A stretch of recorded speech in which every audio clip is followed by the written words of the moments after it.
Hello. Although the slide says Donna and Charles, neither of them are here today. So my name's Jenny Kane. I'm presenting on their behalf. And I'm just here to talk to you about the work that we've been doing in University Hospitals of Leicester to support our carers, friends and families, carers and friends. So in April last year, we launched our brand new Family Carers and Friends Charter. And the Carers Charter that was used in the Trust before had been adapted from the charter that had been used across Leicester, Leicestershire and Rutland for both health and social care. And our feedback highlighted that a new charter was needed in the Trust to support families, carers and friends visiting loved ones who were acutely unwell in hospital. The new charter that we'll be talking about today was developed through extensive engagement with carers, staff, patients and care organisations. And Leicester is a diverse and multicultural city, and the new charter needed to meet the needs of all of our local communities. So every effort was made to ensure that the engagement process included representatives from all of our diverse communities across both the city and the county. Next slide, please. So we collected feedback on how our Carers Charter should look and how it needed to support families, carers and friends. So we used a variety of different mechanisms. So we sent out surveys to staff and to people with caring responsibilities. We had individual face-to-face discussions with carers, and we attended many of the different carer support groups throughout the city and the county to ensure that the feedback truly reflected the views of the local population.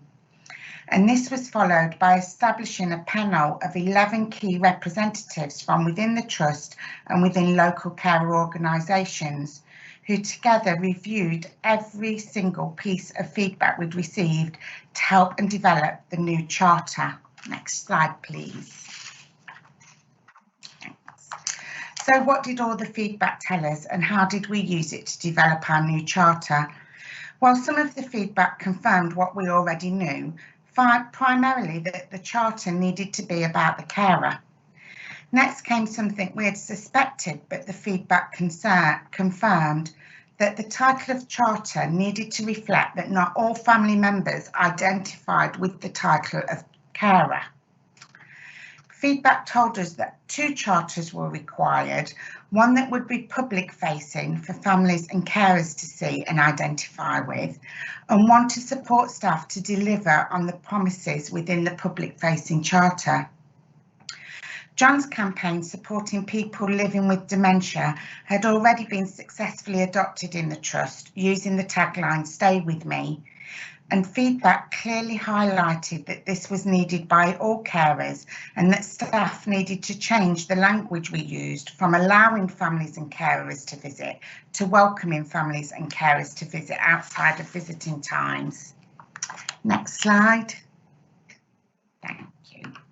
So this is our public facing charter, and you can see the main title supports what carers told us, that not everyone identifies with the term carer. So using the headline, "Do you look after someone?" opens the charter up further to support families, carers and friends of the person needing support. The logo was revised to include families and friends, and the final charter delivers on 7 key promises for how the Trust will support families, carers and friends who want to stay. So we will welcome carers into our hospital outside of normal visiting times. We understand that carers know the patient better than us, that they are the experts by experience. We will keep carers informed and involved in decisions with the patient's permission and include carers on our ward rounds. We will support taking over the patient's care so the carer can have a break and provide a meal voucher. And we will use this opportunity to talk to carers about the support in hospital and in the wider community. The staff charter is very much reflective of the public facing charter to ensure staff deliver on the promises that have been agreed. Next slide, please. One of the common themes within feedback was that we needed a way to identify and recognise those people who have caring responsibilities. A simple visual aid was developed to use at the patient's bedside, which highlights to staff the name of the person that the patient has requested to be involved and be given the appropriate updates on their care and treatment. Next slide, please. A supporting patient information leaflet was also designed and provides more detailed information of the support available within the Trust and the wider community, and this includes signposting to carers' assessments. The leaflet is available online and throughout the clinical areas. Next slide. Collecting feedback from families, carers and friends continues to be important to us. A specific feedback form for families, carers and friends was devised to help us to do this and to understand how we can continually use this feedback to improve services in our hospitals. To measure the impact of the Charter for families, carers and friends, the 2019 data provided by them was when asked the standard friends and family question was reviewed, and 92% told us that they would be likely or very likely to recommend our services to their own friends and family should they need it. SPC analysis highlighted that the non-recommend score had shown a significant improvement following the introduction of the Charter.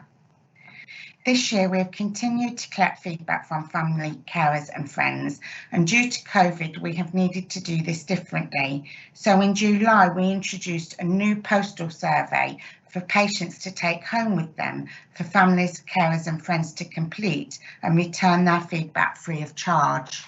Next slide, please.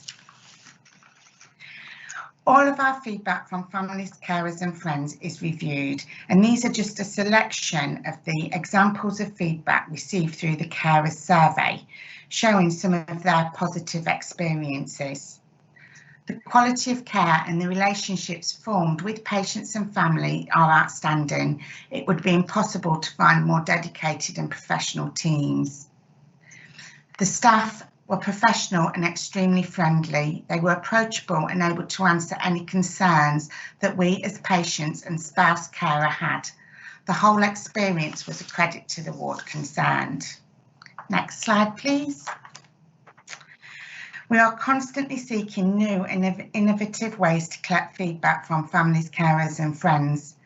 The mobile Wonderwall serves as an instant feedback and engagement tool we can pick up and use anywhere across all 3 sites of the Trust. Here Donna is collecting feedback in one of the main reception areas, promoting the Charter and asking what else friends, carers and families would like. The families, carers and friends we spoke to that day told us they were very happy with the service we received. Last slide. So our journey continues. At the end of 2019, a group of carers joined us to take part in 15-step challenges on one of the busy cardiorespiratory wards, looking at the ward and the facilities through their eyes, and these results were shared with the matron, ward sister and the team.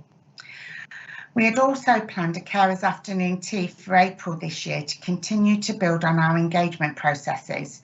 100 people had registered to attend this event on their own or with their cared for person. We had visited many carers meetings and support groups and memory cafes across Leicester and Leicestershire to promote the afternoon tea. Unfortunately, in line with government guidelines for COVID, the series of planned 15-step challenges and the afternoon tea event were unable to go ahead. Positively, a number of carers still wanted to be involved, and we have now hosted some virtual engagement meetings as we continue to seek feedback to improve support and services for families, carers and friends in the Trust.